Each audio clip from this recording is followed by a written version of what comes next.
খুললে আমি বাইঙ্গা বাইর হব। তবু রক্ত দিয়া আমি আবার সমুদ্র বানাবো। সর্বনাশ হইছে। মাটিতে পড়ার ছোটে আরেকটা শিকল ঢিলা হয়ে গেছে। ডালাটা ফাঁক হইতাছে।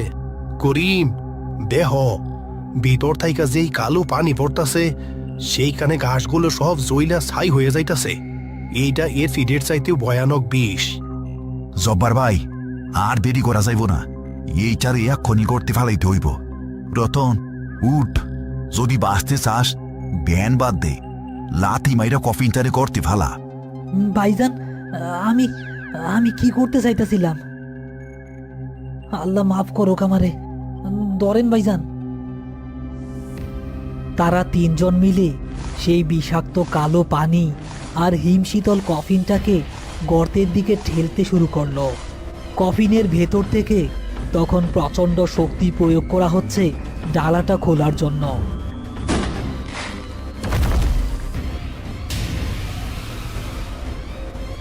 একটি হাত, যেটা মানুষের মতো দেখতে হলেও আঙুলগুলোর মাঝখানে হাসির পায়ের মতো পর্দা লাগানো এবং নখগুলো বড় বড়, সেটা ফাঁক দিয়ে বেরিয়ে এসে করিমের পা খামচে ধরার চেষ্টা করলো।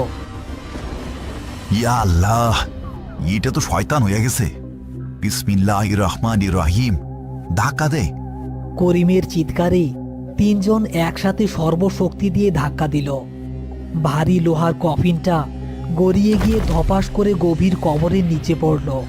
পড়ার সাথে সাথে ডালাটা একটু ফাঁক হয়ে গেল এবং সেখান থেকে একটা বিকট আর্তনাদ বের হয়ে এলো, যা গোরস্থানের সমস্ত নিস্তব্ধতা ভেঙে চুরমার করে দিল। আরে মাটি দেও, ও ফাঁক দিয়ে